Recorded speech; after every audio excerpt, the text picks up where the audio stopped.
আসসালামু আলাইকুম। আশা করি সবাই ভালো আছেন। আমাকে অনেকে অনেক সময় প্রশ্ন করে যে, "ভাই আপনি কোন এক্সটেনশন আপনার প্রফেশনাল কাজে ব্যবহার করেন? সেগুলো একটু শেয়ার করেন।" তো সময় হয়ে ওঠে না। তো আজকে ভাবলাম যে আমি শেয়ার করি। তো বর্তমানে আমার এই SketchUp যে এক্সটেনশনগুলো আপনারা দেখতে পাচ্ছেন, আমি SketchUp ২০২৩ ইউজ করতেছি। তো এখানে যে সব এক্সটেনশন যে আমার কাজে লাগে বিষয়টা এমন না। কারণ শুধুমাত্র যদি আপনি দেখেন যে এই ১০০১ বিট প্রো, তো এইটায় যে পরিমাণ এক্সটেনশন আছে এই সবগুলা কিন্তু আমার লাগে না। আবার এখানে আরো অনেক এক্সটেনশন আছে যেগুলো রেগুলার বেসিসে আমার লাগে না, বাট দেখা যায় যে মাঝে, মাঝে কাজে লাগে। তো আমি আজকে টোটাল ভিডিওতে প্রত্যেকটা এক্সটেনশনের নাম আপনাদের দেখাবো এবং কোন এক্সটেনশন আমার সবচেয়ে বেশি ব্যবহার করা লাগে সেগুলো আমি দেখাবো।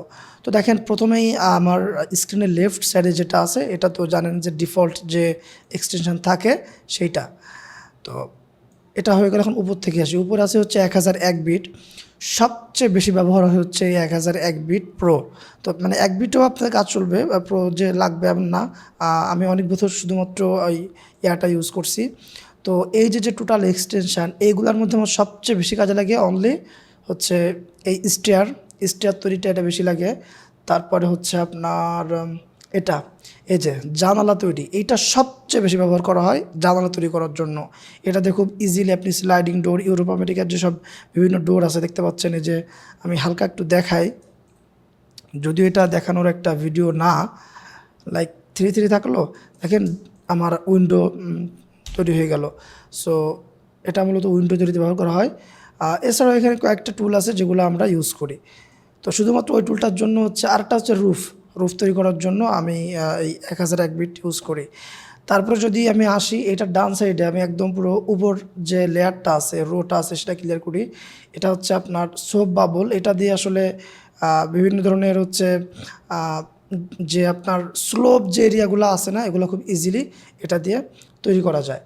তারপরে আছে হচ্ছে আপনার রাউন্ড কর্নার। এটা হচ্ছে আমরা যদি কোনো একটা শার্প কর্নারকে রাউন্ড করতে চাই, তাহলে আমরা এই রাউন্ড কর্নারটা ব্যবহার করি। আমি খুব বেশি ডিপলি যাব না, তাহলে ভিডিওটা অনেক বড় হয়ে যাবে। এরপর আছে হচ্ছে জেএসএস পাওয়ার বার। এর নামও জেএসএস পাওয়ার, এর কাজও জেএসএস পাওয়ার। বিভিন্ন ধরনের পাইপ তৈরি, যে কোনো ধরনের রেক্টেঙ্গেল শেপ তৈরি, তারপরে হচ্ছে আপনার লাইন টিউব দেখাচ্ছে। আপনি বড় আপনি একটা সার্কেল করলেন, আপনি একটা লাইন দিলেন, সেটাকে আপনি টিউব বানাবেন, মানে পাইপের মতো বানাবেন, করতে পারবেন। অনেক কাজ আছে আসলে এই জেএসএস পাওয়ার বারের। তারপরে যদি আমি যাই, এরপর আছে হচ্ছে আপনার সেটা হচ্ছে টুলস অন সারফেস। এটা হচ্ছে দেখাচ্ছে যে আপনি একটা ডোম বা একটা রাউন্ড শেপের উপরে আপনি কোনো একটা স্কোয়ার কিছু একটা দিতে চাচ্ছেন। তো নর্মালি তো এটা আপনি এইসব টুল দিয়ে, এই যে ডিফল্ট টুল দিয়ে কিন্তু আপনি সেগুলোকে মার্ক করতে পারবেন না। ডিফল্ট টুল শুধুমাত্র কাজ করে ফ্ল্যাট সারফেসের উপরে। তো এইটা দিয়ে আপনি যে কোনো সারফেসে আপনি যা ইচ্ছা আপনার অফসেট করা, তারপর হচ্ছে লাইন টানা, এটা করতে পারবেন। তারপর আছে হচ্ছে এটা হচ্ছে ডিফল্ট। এটা আর আলোচনা না করে আপনারা জানেন। এটা হচ্ছে, তাও দেখাই দিই, অনেক প্রশ্ন থাকে। এটা হচ্ছে স্টাইলস। তারপর আছে হচ্ছে আপনার ভিউজ। তারপর আছে হচ্ছে লেয়ার, অনেক ইউজ করি আমি আমার কাজে। তারপর আছে হচ্ছে যে ফ্রিডো 6 জয়েন্ট পুশপাল। এটা হচ্ছে আমার সবচেয়ে বেশি কাজে লাগে। হ্যাঁ, সবচেয়ে প্রত্যেকটা মডেলে আমার এটা কাজে লাগে। এটা খুব ভালো একটা সফটওয়্যার। তারপর আছে হচ্ছে ইডিজি টুলস স্কোয়ার। এটাও আমার অনেক কাজে লাগে। এটা দিয়ে আপনি চাইলে ইজিলি অফসেট নিতে পারবেন। এটা অনেক ভালো। আচ্ছা, এটা না দেখাই, অনেক সময় চলে যাবে। এরপর হচ্ছে লুমিয়ান লাইভ সিঙ্ক। এটা হচ্ছে আমি যদি লুমিয়ান ব্যবহার করি, এর জন্য আমি লুমিয়ান লাইভ সিঙ্কটা আমি এখানে ইউজ করি। তো এটা আমি রেখে দিচ্ছি। এরপর আছে হচ্ছে আপনার ফ্রিডো 6 ফ্রিডো স্কেল।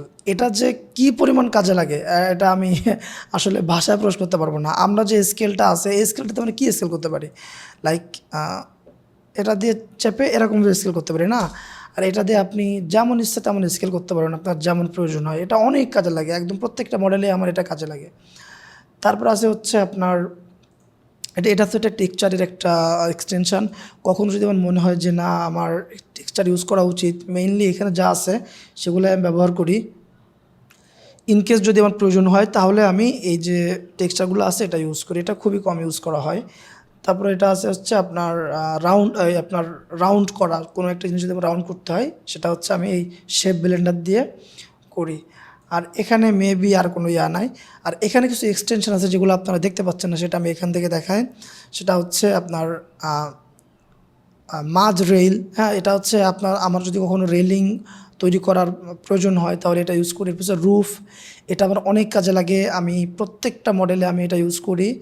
তারপর আছে হচ্ছে এটা এটা বলতে পারতেছি না, এগুলো হয়তো কোনো কারণে ইনস্টল করছিলাম আর আনইনস্টল করা হয় না, কোনো একটা স্পেসিফিক কারণে আমার ইনস্টল দেওয়া লাগছিল। তো ল্যাটিস মেকার এটাও কাজ করি অনেক, এটা হচ্ছে দেখা যাচ্ছে আপনার কেমন এক্সপ্লেন করব, উইন্ডোর মতোই কাজ করে, যে আপনার অনেকগুলো আপনি কিছু একটা করতে অনেকগুলা স্কোয়ার নিচ্ছেন, যেগুলো চারপাশে একটা বাউন্ডারি দিতে যাচ্ছেন, এটা আসলে বুঝবেন না, কাজ না করলে আসলে বোঝানো সম্ভব না। তারপরে হচ্ছে ক্লিন আপ, এটা আমি অনেক ইউজ করি। আমাদের সবচেয়ে কমন যে প্রবলেম স্কেচআপের মুদ্রা দোষ, সেটা হচ্ছে স্লো করে। আমার যে পিসিটা, এটা অনেক হাই কনফিগারেশন পিসি, 4070 Ti graphics card, 64 GB 36 MHz RAM, Ryzen 9 3900X processor. তারপরেও হচ্ছে আমার এই পিসি স্লো করে। আমার SSD M.2 হচ্ছে 980 Pro, আমি যে সময় কিনছিলাম সেই সময় সবচেয়ে বেশি ছিল এটা। তো তারপরে হচ্ছে স্কেচআপ স্লো করে, এটা হচ্ছে আমাদের মুদ্রা দোষ। তো এইটাকে ফাইলটাকে আমরা হচ্ছে লাইট রাখার জন্য, ফাইলের সাইজ কম রাখার জন্য আমরা ক্লিন আপ এই যে সেটা আছে এটা ইউজ করি। তো এই হচ্ছে মোটামুটি আমি যে এক্সটেনশন আমার প্রফেশনাল কাজে ব্যবহার করি সেগুলো আমি শেয়ার করলাম। এগুলা দিয়েই আমি ফাইবার, আপওয়ার্ক প্রত্যেকটা প্ল্যাটফর্মে কাজ করি। আমার আর কোনো এক্সটেনশনের তেমন একটা প্রয়োজন হয় না, এগুলাই এনাফ। সো আপনারা যদি এক্সটেনশন নিয়ে যদি ভিডিও চান তাহলে কমেন্ট করতে হবে, এবং অবশ্যই স্পেসিফিক আপনাদের কমেন্ট করতে হবে যে আপনি কোন এক্সটেনশনের ভিডিও চান। আসলে র্যান্ডম এক্সটেনশনের ভিডিও যদি চান তাহলে কোনটা দিব, আপনার প্রয়োজন আপনি শেয়ার করতে পারেন, আমি চেষ্টা করব সেসব ভিডিও হচ্ছে পাবলিশ করার জন্য। আগে ভিডিওর এডিট নিজে কাজ করতাম, নিজে ভিডিও করতেছি, ভিডিও এডিট করা লাগতো নিজের, বাট এখন আসলে আমি ভিডিও এডিটটা অন্য একজনের উপরে ছেড়ে দিচ্ছি। সো আমি টাইম পাবো, আপনারা বললেই আমি ভিডিও তৈরি করব। Thank you.